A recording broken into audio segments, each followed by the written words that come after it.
saya agak haru itu. Saya tidak kenal dekat dengan beliau, tapi dia mengucapkan kata-kata luar biasa sekali. Ada Profesor Kiki ya dari LIPI, itu keluar masuk lah. Terus ada Mas Ahmad Santosa, ada Profesor Denny, ada macam-macam situ. Keluar masuk. Tapi tetap di ruangan tuh harus ada 5 lawyer. Kayak kalau udah ini ya mereka harus sebagian harus keluar. Kadang-kadang juga diperkenalkan. Tapi seluruh proses di dalam Barreskrim harus diapresiasi, dilakukan secara baik. Jadi saya harus juga mengucapkan apresiasi itu.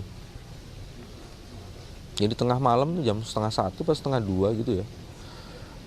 Awalnya dinyatakan bahwa kemungkinan besar saya ditahan. Ya, kita siap-siap dan saya sudah ada surat perintah penahanan.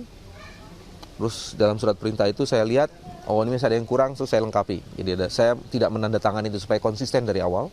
Berita acara penolakan penahanan. Setelah itu dibuat berita acara penahanan, terus saya juga melakukan penolakan terhadap itu. Udah. Terus ketua tim penyidik datang ketika Bang Mulya ada di sana, dan itu sebabnya kemudian saya menduga Bang Mulya menjelaskan kepada publik bahwa saya firm ditahan. Tapi kok nggak ditahan-tahan, kan saya harus persiapan nih, udah dari pagi itu kan, dari subuh sampai jam 1:30 itu saya belum istirahat sekalipun gitu, jadi saya sudah mulai agak kelelahan. Komnas HAM ada di situ terus. Bahkan saya mendapat surat dari Komnas HAM, dia mengajukan permohonan penangguhan. Salah satu anggota Komnas HAM tuh sudah mengatakan, oh ini udah torture nih, udah malam. Saya nggak mengambil respon terhadap itu. Sudahlah. Ketua Komnas HAM, Profesor Hafid Abbas juga datang. Hampir sebagian besar anggota Komnas HAM menjenguk saya pada malam itu. Dan sebagian besar teman-teman juga diperkenakan masuk, tapi tidak boleh masuk di ruang pemeriksaan. Jadi kadang-kadang selesai waktu mau sholat saya ketemu macam-macam. Nah pada saat malam itu, terakhir itu Pak Pandu dan Pak Zulkarnain datang bersama-sama ketua tim penyidiknya. Rupanya beliau baru ketemu Pak Badrudin lagi. Dan pada saat itulah ketua tim penyidik menjelaskan sesuatu yang itu berbeda dengan penjelasan awal. Saya diperkenalkan pulang. Ya sudah, setelah itu dengan jaminan Pak Pandu dan Pak Zulkarnain. Jaminannya adalah saya akan kooperatif, kalau dipanggil harus datang, dan saya memang pasti harus seperti itu. Saya ingin menunjukkan sebagai seorang penegak hukum, kalau menghadapi masalah hukum ya harus menunjukkan kualitas penegak hukumnya. Jadi saya pasti akan, kalau dipanggil ya pasti datang. Di pemeriksaan selanjutnya kemungkinan minggu depan, saya nggak tahu, dari surat panggilan akan ditujukan kepada kantor. Ada pertanyaan celetukan ya, ini sebagai dari beberapa teman lawyer selama proses ini. Misalnya gini, kenapa kok saya diambil dengan cara seperti itu? Kenapa nggak datang aja ke C1? Penyidiknya dengan bercanda, kalau ke C1 mana bisa kita ambil katanya. Jadi ya rupanya seperti itu, dan saya mendengar dari beberapa teman yang saya jumpai di seputar sini sampai, karena hubungan saya dekat sama teman-teman di kampung dan macam-macam itu. Memang saya sudah, rute saya mengantar anak itu supaya sudah diintai gitu. Mereka juga masuk di sekolah. Anak saya tanya-tanya ke satpamnya, biasanya saya bagaimana ininya gitu. Saya tidak boleh menyalahkan Kapolsek karena beliau itu kan pengawas keamanan, macam-macam gitu. Saya melihat wajah Pak Kapolsek juga ada dalam situasi yang dilematis gitu ya. Sulit sekali dia ini. Nah itu proses selama di Barreskrim. Ada pertanyaan atau lanjutkan? Ada beberapa pertanyaan sih Pak kemarin di Barreskrim. Yang kan ada 2 pemeriksaan ya. Yang pemeriksaan pertama itu sekitar 3 pertanyaan, dan itu ditutup karena saya belum ada lawyer. Dan pertanyaan di selanjutnya itu ada sekitar 8 ya.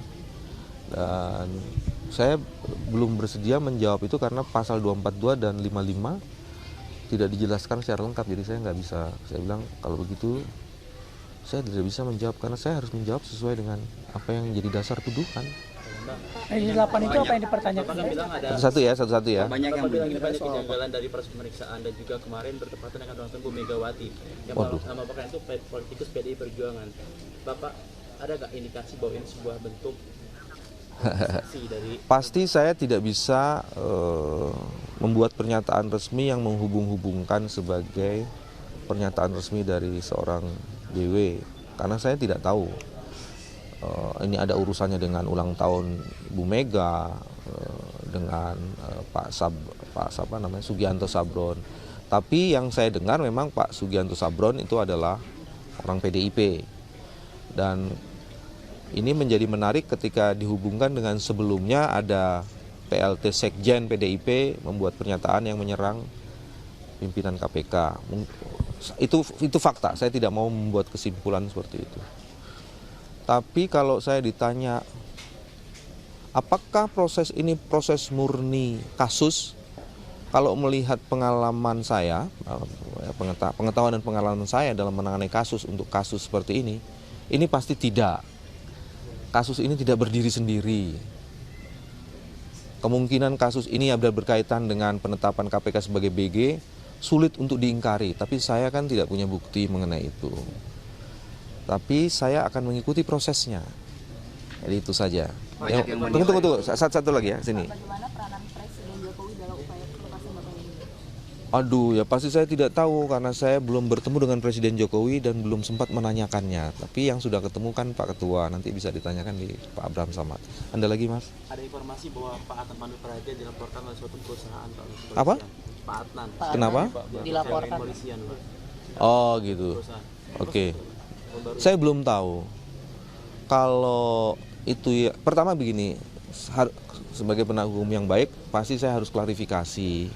Saya nggak boleh membuat pernyataan yang memang secara faktual belum ada di tangan saya, gitu ya. Anda, Mas? Pak, banyak penilaian bahwa ini adalah upaya pelemahan KPK. Salah satunya mantan Menko Polhukam Kabinet Indonesia Bersatu Jilid 2 itu Pak Joko bilang bahwa Anda harus mundur karena status Anda sebagai tersangka. Iya. Ini dari soal Pak Adnan juga segala macam. Apakah upayanya ke situ, Pak? Mungkin harus dinaikin satu level ya. Ini pelemahan atau penghancuran sih? Itu ya. Kalau soal posisi saya, secara personal saya